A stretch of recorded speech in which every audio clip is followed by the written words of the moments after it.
Hey everyone, and welcome back to Cruising 5 to 1, the channel that someday will take you around the Great Loop. But until then, we are preparing by getting our P's and Q's in order. First, we need to find a boat. Last week, we looked at a Stolecraft 45, and today, we'll look at another Bayliner 4550 Pilothouse. For those who've been around a while, you'll remember Stacy's 4588 Pilothouse that we walked through last year. Today, we're meeting Paul and Mary and getting their perspective of this very popular yacht. Watch to the end for Paul's experiences with buying a new and used boats, as well as his opinion on going diesel or gas. Who are you? Tell me what your name is. No, actually, we don't care about you. Tell us what your boat is. The boat is a 1986 Bayliner 4550 Pilothouse. 4550. Correct. And Stacy's, who we all know, is a 4588, correct? I believe so. I believe in 1987, or maybe it's 88, I don't recall, but they started this. For whatever reason, they changed the numbers in these boats, and I have yet to figure out the sequence or the reason as to why they changed them from 4550s to 4588s. I think some of them were even called 4570s, and ultimately they went to the 47s. Well, the 47s were 47 feet. Yes, they stretched, I think, the Salon 2 feet. But you don't know what the last two numbers are all about. I have no idea. Should we conclude this video right now? He's worthless. I know, right? I wish I did. All right, and tell us about the power plants. This boat has Hino diesels that were originally 210 horsepower when they were produced in this year, 1986. This particular boat has the 220 Hinos because early in its life, I believe at year 2 or 3 or 4, somewhere around that time frame, probably 4, I think around 1990, there was a fire in the bilge that did enough damage to the motors. This is the story I'm being told from the previous two owners. I'm the third owner. We're the third owner. And anyway, there was a fire somehow or another in the bilge that required or necessitated an engine repower. And at the time, the 210 Hinos were no longer available, and they were producing 220, I think they're 220s, 220 Hino diesels, turbocharged. That are turbocharged. No, You're as bad as Chris. I am horrible. Anyway, it's got the upgraded Hino diesels, which are a Toyota-based motor, and they are known for being incredibly fuel efficient. And as rumor has it, they were built to run essentially 24 hours a day, 7 days a week. According to our good friend Bruce Moneymaker, they were built to run as generator propulsion systems over in Japan. And so they were really built to just run and run and run and run. So these would be considered commercial engines? Correct. Okay. Yeah. Very good. Yes. But you have a L-shaped satay. Good call. Would like that, huh? Yeah, nice. In the saloon. In the saloon. In the saloon. And so if I'm going to come around here. Yes. All right, there we go. So you're actually, there's the cockpit right over there. And so this is a Pilothouse. And one of the things that I love about the Pilothouse is, what are you drinking? Vodka and tonic. Oh, okay. That's the boater's lifestyle. So you're sitting on the satay, and you can turn around and look directly out the window. And you are sitting in basically just a plain old chair. And again, you can just turn around and look out the window. Yeah, I mean, I think that's really one of the nice features about this model is that it is this boat has a 15-foot beam, and the Salon in particular, as it's one with the Galley, but you have a lot of room, you have a lot of open space, and you have this large L-shaped settee, couch, if you will. And in this particular, we have two chairs with a table here. These were not the original chairs that came with this particular model, but essentially, you would have two chairs standalone, and then that leads out to the rear cockpit door, sliding door, I'm gonna walk right out. into a fairly large cockpit area. So you get a lot of open space, but really, I think what makes these boats is the light. You get so much natural light with the blinds open and all of these windows, and they're fairly high, so you can go out into some bigger water, and you get a lot of natural daylight. I think one of the things that we need to point out is we're actually undercover. We're in a boathouse. Yeah, and absolutely. we have lots of light. So yeah, I'm going to quickly pan around the cockpit. Yeah, a little busy back there, but. I didn't give you much notice. But you can get an idea. There's a dog. Yeah, sorry, that's one of the wiener dogs. All right, let's take a look at the Galley. Yeah, I'll let you do that, Mary. Come on. That's your domain. It's your, which is actually she's really learned to enjoy this Galley. It's a very functional one. So this is the original blender, which we have the blender for, but the motor does not work. Oh. So we need to fix that. That's on the list. That's on the list to fix. But double sink. This is like a little area, which I keep the toaster in because I don't know what else to put in there. But most people put dry food in there, like cans and stuff. But I don't need to do that because I don't think we generate enough stuff. We do a lot of fresh. Yeah, do a lot of fresh. But there's all this cabinet space, and the freezer and the refrigerator are like ample enough for 2 or more people. Okay. So it's actually a good sized refrigerator. And then there's like a pantry kind of thing behind here, and the stove. And now your stove is gas, right? No. Yes. Oh, that's right. So Paul, get over here and let's talk about this. This is interesting. This is a very it is. I think it's an unusual setup. Most of these boats came with either electric cooktops and stoves, or they came with propane. This boat, and I believe it was optioned this way and set up this way from original, but this boat has compressed natural gas, CNG, which is, in my opinion, is terrific. It's absolutely fantastic. For a little galley though, it's also the original trash compactor. Okay. Is here too. And then there's outlets on both sides. I think for a little galley kitchen, it's perfectly fine for a small family.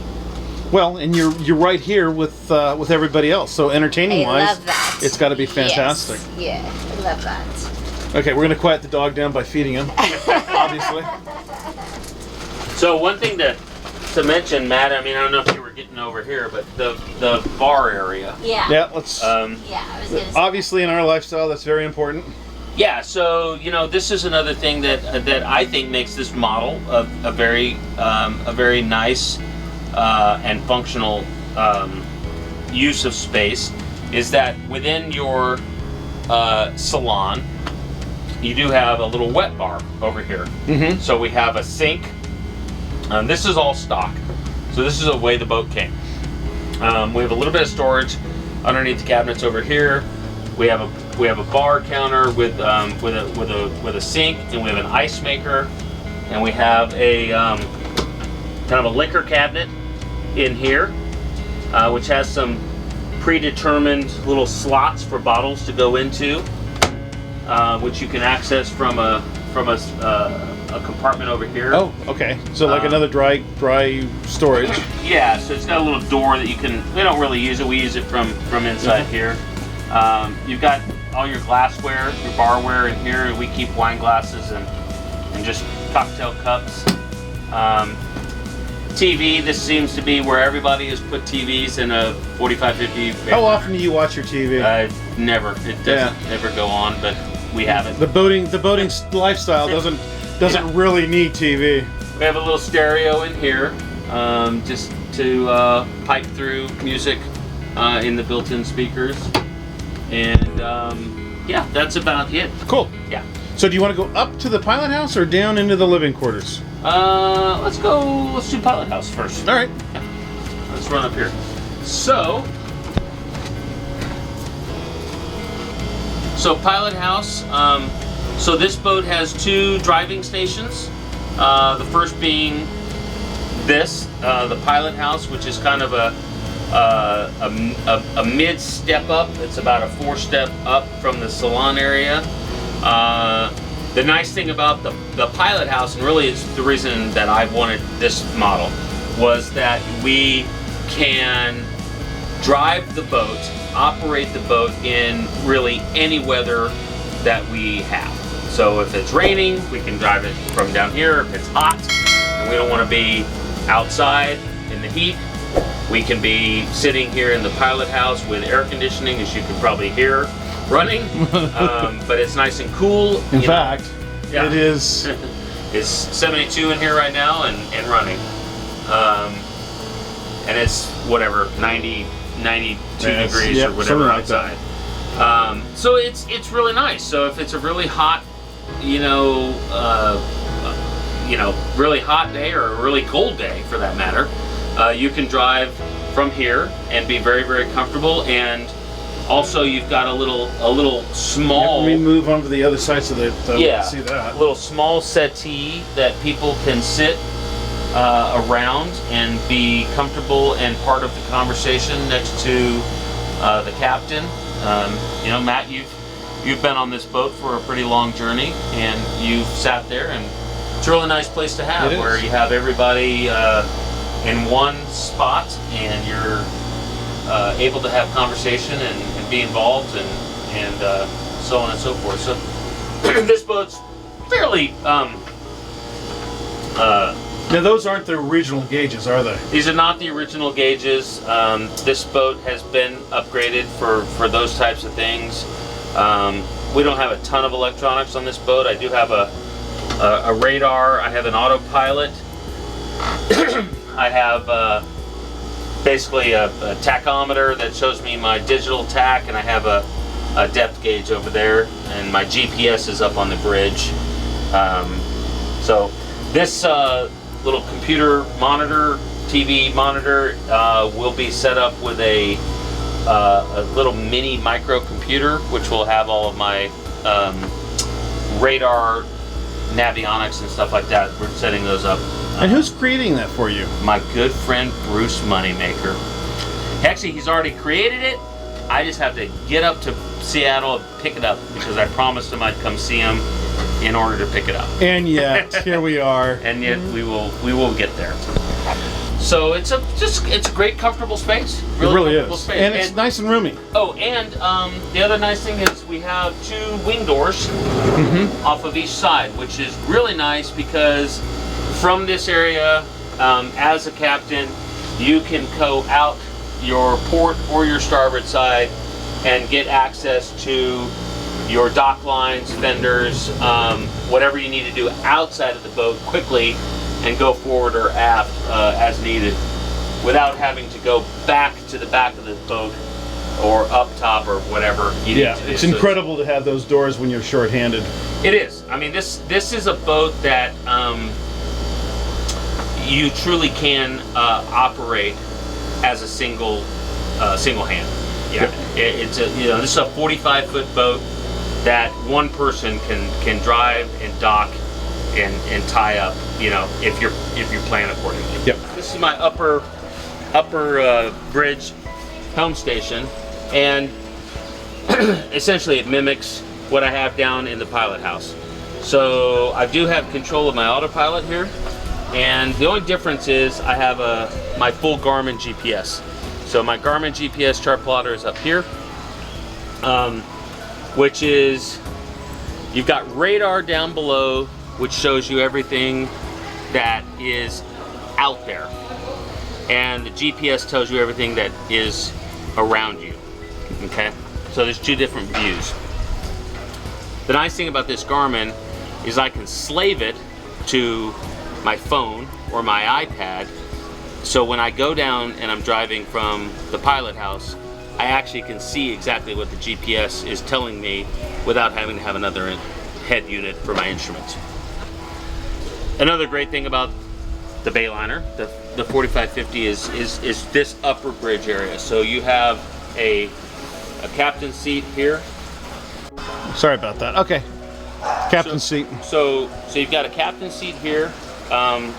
And then what I like about this model, again, is you've got two nice L settees seats. So again, you can have quite a bit of people up in this bridge while you're driving. Mm-hmm. And you get a lot of space, you get a lot of conversation going. You've got a little table here. So when we have all this uncovered and it's open, we can have 6, 8, 10 people up here fairly easily, and be having good conversation, having a good time. We also have a space for a fairly large dinghy. This boat has retained the ladder that goes down into the rear cockpit area. A lot of people will, on this model, will opt to eliminate that. So they will take the rest of these rails off, and they will take the ladder out, and they'll eliminate the ability to go up and down that ladder system. I haven't decided what I want to do on that yet. We'll see what the future holds. In terms of height, this is another nice thing about the Bayliner. We have a bridge clearance of 16 feet, which is fairly good. Yep, very good. Specifically if you're looking at things like the Great Loop, which obviously you have great interest in, and you're about to do. So at 16 feet, you can clear, as far as I know, all the way through Chicago. Everything. Except for Erie. You need 15 feet for the Erie Canal. Except that one. We do have a couple of hinged items, so a few of our antennas and various antennas and such are on hinges. So those come down, and that helps us with our climate. But as it is right now, that's about 15, 10 to 16. Oh, see, that's fantastic. Yeah. The guest stateroom. Roomy, comfortable. You've also slept here. Have you not? Yeah, yeah. Here? Yes. Okay. And it was very comfortable. Look, it's very roomy. Yes, it is very roomy. They left all Very their decorations. Oh, did they really? They left everything. Aren't they pretty? Isn't that pretty? Yeah, no, it's a very comfortable and very cozy room. And the bathroom is just right here. All right. Oh, and look. And as It's I a heard shower. your previous guest say, the shower is like, not really, you're not going to use this. All right. They actually use it as a storage too. But I cleaned it out because I can't have storage like that. It's not so bad. Well, It's pretty tight. Morgan can probably fit there. But at least you have a loo, right? You do have a loo. Yeah. So that's kind of. So this is our only. So this is where all the, I guess, the vacuum system. So, you have central vac. That's So nice. that's where that is housed. Watch out, it's wet here. I just cleaned up the carpet from Sadie. In that would be Sadie right there. That was from last night. Yeah. So this is our only complaint is that it's very dark, right? It's Well, dark in here. you're inside in a covered slip, so Right, but even so, we put on those covers during the nighttime, but it's pretty, it can be pretty dark. So the bed. Well, let's see. And you've got 4 portholes and then 2 hatches. So Yeah. I figure if you're out on the hook and not undercover, that's got to be pretty light. Gotta have a lot of light coming in. Yeah. Yeah. Oh. And and then the bed has like it's on like a platform thing here. Uh-huh. And then the mattress and then a topper, which they all had, and we kind of cut it down to make it more fit the space here. But then it has storage underneath. Mm-hmm. So that's pretty nice. And then this is the other space. So this is how we house all the kids. So actually, if you put this up and you put this up, you actually have a seat, and then the desk, which is so really like iconic, I think, of this little. I mean, don't look at that, but you know what I mean. Like it just has this little desk so situation, which is really a sweet little addition to that. That one's big. Yeah, we've Big had and 2 nice. kids there. I mean, Yeah. you know. No, very comfortable. So ideally, you can fit 4 kids, 2 in the stateroom and then 2 in here too. And then there's the closets, and the lights turn on. Very nice. It's got the air conditioning heater situation. Yeah, these boats have the electric heaters because they were built in cold climates. Ah, okay. And then I think the old owner had these These are installed just for the those are fishing fishing poles. pole holders. Yeah. So, and then another closet there, and then. Oh my God, your dog will not leave you alone. I know. She's got an issue. And then here's the famous Bayliner bathroom. All right, dog, let me in. Just step over. Oh, Yeah. you've got actually a The shower. shower door. Yeah. Oh, I do. That's nice. I think Stacy had a shower curtain. So there's our squeegee.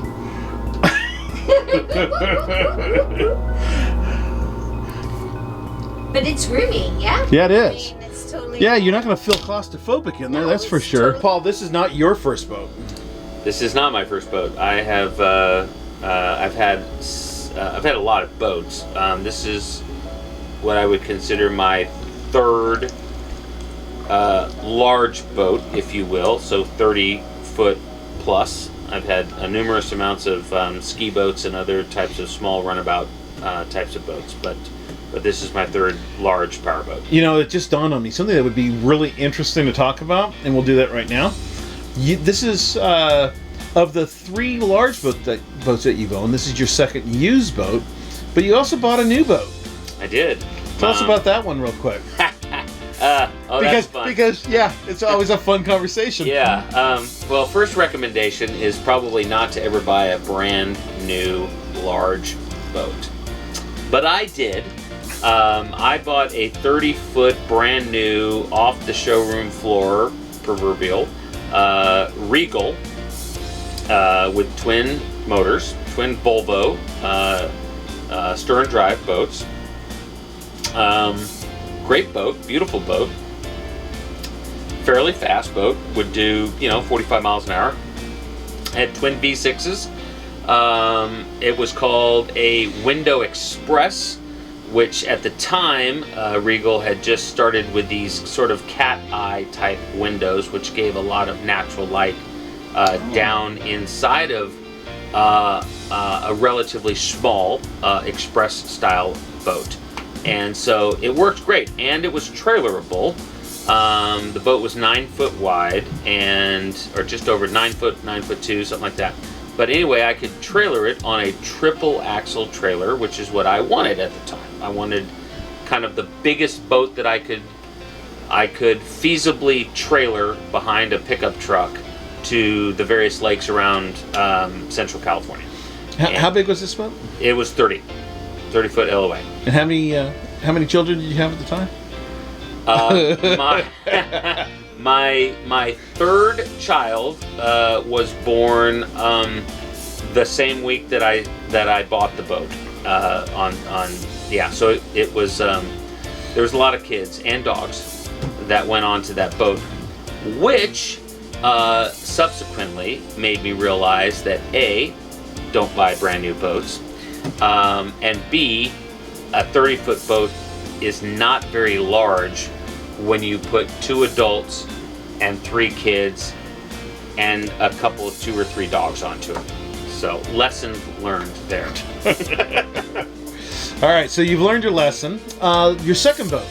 Second boat was bought, another lesson to be learned, simultaneously while owning a first boat. So, the other rule in boating is you don't ever want to be a 2-boat owner, and I was. And so I bought a 1984 Chris Craft 381 Catalina, which was a significant, well, not from an age standpoint, but from a size standpoint, just 8 feet. But it went from a 9-foot beam to a 14-foot beam, and your LOA was approximately 40 foot, and the boat was 38 foot. And at that time of boat manufacturing, a 38-foot boat was a true 38-foot boat. So the way they measured them was much more along the water line versus the actual length and such. So you got a lot more. You got a true 38 feet out of a 38-foot boat. So that was a 2-stateroom, 2-head boat, kind of a hybrid in terms of not a fly bridge, but sort of a midship driving station, cockpit area, full beam, master in the aft. So that was an aft cabin. Aft cab. It was considered an aft cabin. So it had a full beam, 14-foot. Really nice, large Salon, good sized galley, and again a V berth up in the front with the queen berth plus an individual head and shower and such. So it was a great boat. I owned that boat for close to 10 years. That was a very comfortable boat. Very comfortable boat. Had big block 454s, gas motors, which is probably the only downside of that boat. But it was a type of boat that could cruise, wide open throttle. You could do 18 to 20 knots. Cruise, you could do, I liked 10 knots, and it was out of the secondaries on the power plants, so you were fairly fuel efficient, and it would ride nice and flat, and you could still cut through some pretty big water. Comfortable boat, great boat for entertaining and having a lot of people on. But still had gas engines. But it did have gas engines. Tell me about the difference between the diesel and the gas engines. Estimate, since you've had 2. Yeah. Well, I've had 2 big boats with gas, and I've had 1 now with diesel, and by the way, before you start, who kept telling you that you should get diesel engines? You, my friend. So my original goal when I was going to keep the Chris Craft, if I had kept the Chris Craft, my dream was always to repower that boat with some small, like 5.9 Cummins, marinized diesel engines. Mm-hmm. Would be a really nice power plant for that boat. It just didn't work out, and ended up selling that boat back in, several years ago. But the diesels are just, I think, a little bit of peace of mind. I mean, obviously you have fuel economy, you have fuel efficiency, but you also have just longevity. And the boats, these motors will now run at a significantly lower RPM. They're significantly more fuel efficient, and I won't say they're quieter, because they're not. Right. But from a maintenance standpoint, they're designed to do what these boats are wanting to do, which is run them at a certain RPM for a lot of hours and a lot of time, and really just sip fuel. So I don't think I'd ever own a boat now without diesels. I mean, fuel when you're out and about is certainly available for diesels, and I think the maintenance cost is less at the end of the day on a diesel motor than a gas motor. Excellent. What are you drinking? I'm having a little whiskey and water. Oh, very good. Thank you, Paul, for letting Matt tour your 4550 Bayliner Pilothouse. It's a lovely boat and very comfortable to cruise on. Next video, please watch. We are going to either do a Carver or a Sea Ray. Both are lovely boats, and again, perfect for the loop. Until next time, remember this: today is the yesterday you might just be embarrassed about tomorrow. Or, as Matt likes to say, keep your boat afloat. Happy cruising, everybody. Thanks. Remember, like, subscribe, and comment down below. Ciao.